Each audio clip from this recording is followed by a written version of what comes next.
These three holes are the holes that secure the chuck by means of metal posts that go in there and a cam that's operated by the key.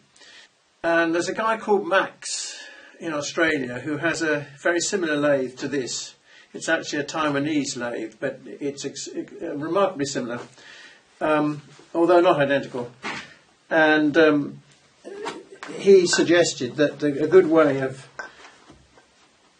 forcing the inner race of this off would be to push on this Labyrinth Seal, which is a piece of cast iron. But he suggested push through these three holes rather than pushing on the outside in case it cracks.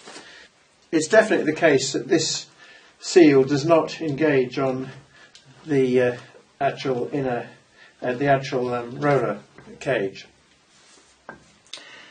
But then I looked at it, I looked down these holes, and I discovered something slightly odd. And that is that only half of the circular hole down at the bottom there is this Labyrinth Seal. Only half of it is that, and the other half appears to be an integral part of this spindle nose. So I'm not sure whether that's true or whether the other half of it is actually part of the bearing inner race. I'm not sure, but I thought I dare not just put a piece of metal in here, round bar in here, and press on the whole thing in case the inner half moon is actually part of this. So I made these three things with a half moon on the end, and I was thinking, now if I put them one way round, I should be able to bear just upon the Labyrinth Seal, and if I put them the other way around, I can bear just upon the inner metal bit. And if I put them at 90 degrees, I can bear upon both at the same time. So that should work. At any rate, to get it going, it'll only work to push it out by a centimetre.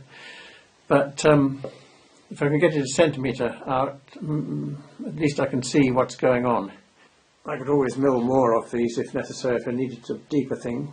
But I didn't think I want a long, spindly half moon, not knowing how much pressure I've got to put on it. So if I put them like that, I've got this way round. It can bear on that without bearing on this. And if I put it the other way round, it just hits whatever it is down there, which I'm not quite sure about. And then we thought we could put a metal plate here with them all bearing on that, put a threaded rod right the way through the spindle, and screw it up and apply controlled smooth force onto this cast iron thing rather than hitting it with a hammer. Sounds like a good idea to me. So I was all set to remove the spindle bearing this morning using this puller kit that I've made up, and I thought this was a 1mm pitch studding, but it's actually 1.25mm. I haven't got any M12 1.25mm pitch nuts. Of course I could make some, but I don't fancy it. I haven't got any hex bar. Of course I could mill a hex, but you know, take me all morning to do that and change the Chinese mini lathe over to 1.25mm pitch, etc., etc.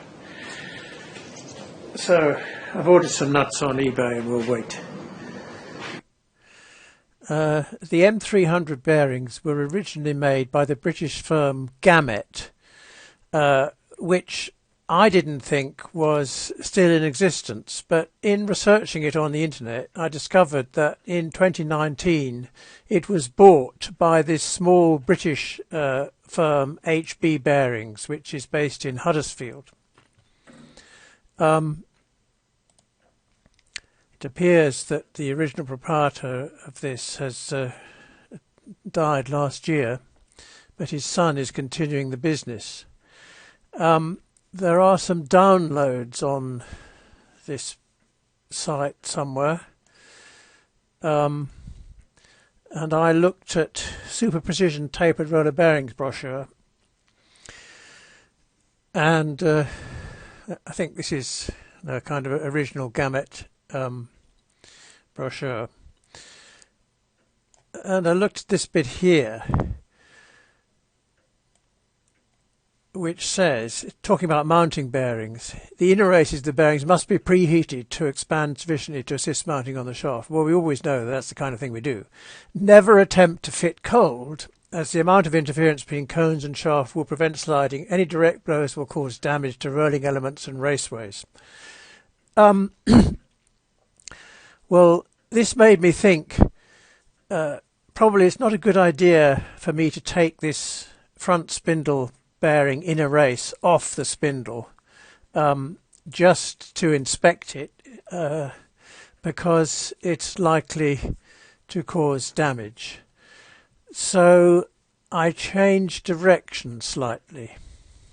Well, I found that I could lower, having removed this plastic thing and broken it, I found I could lower the bearing cage without losing the positions of the rollers. And now I'm going to stick this in here temporarily just to preserve that situation. So now that the cage is not there, we can see the whole of the inner race, and I can see that I was right to assume that I had to press on this with a half moon type thing going down that hole on the outer part of it, which engages directly on the inner race. While we are about it, we might as well have a look. A little bit of something on there. This is the inner race, which looks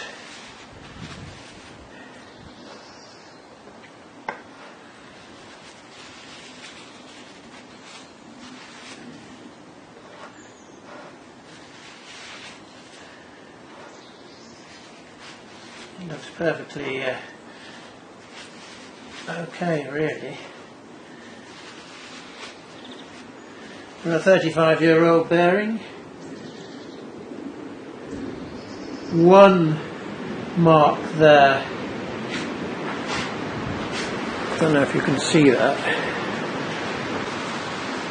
one mark there where something has got in there and has got rolled into the surface, which would presumably correspond with the same mark that we saw on the outer race.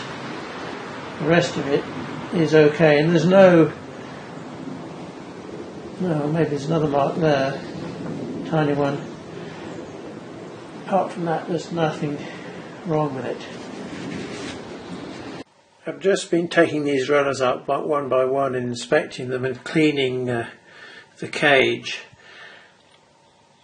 I think you can see that the left one there, the cage is very slightly abraded down here, and the corresponding roller, both of these rollers are upside down, the corresponding roller has a much narrower top, or the flat surface that sits down there is much narrower. Possibly it's been worn down a bit. Most of them are like this, with very no wear on the cage. Nothing I can do about it anyway. I haven't found any bits of aluminium in here or anything, and I don't think whatever has come off this cage is what I found in the bearing before. I think what I found in the bearing before was probably aluminium swarf that had got into it from the outside. So this is the back spindle bearing, and it has this plastic ring that performs no function once the bearing is installed, but when you take this cage off, take the bearing out, it has the virtue of stopping the cage coming off the inner race and all the rollers falling onto the floor. Front bearing had a similar thing here, which I broke. It was probably pretty old plastic, which is why I've got this old roll of masking tape in here, just stopping the rollers falling out, keeping them in the right order. I can't get a replacement for this, so what I'm going to use is a 1.5mm diameter O-ring, and I've ordered that and just waiting for it to come in. And because these rings perform no function once the bearing is installed and pushed up to its appropriate end float or preload, I don't think it really matters what I use for that purpose. But it's why I haven't put the spindle back yet. Well, I've drained the oil again. Now that the spindle is out, I can clean it out a little bit better than I could before. Not that it was really very dirty, but might as well. Oh, I found this little piece of swarf in the bottom of the headstock. How it got in there, I don't know, but just shows that you've got to be careful in cleaning this thing out. This machine surface immediately behind the front bearing race it shows signs of rust, presumably because water has lain in there. There are bits of it like that recess that goes to the front where the oil level sight gauge is mounted, which are not going to get cleaned out in a hurry unless you do it by hand. Worth cleaning out these two holes which go through. These are the drain holes whereby oil that gets into the Labyrinth Seal drains back, and they were quite dirty. So I put this spindle back in with a new oil seal here, and I think that's going to stop any dripping from there.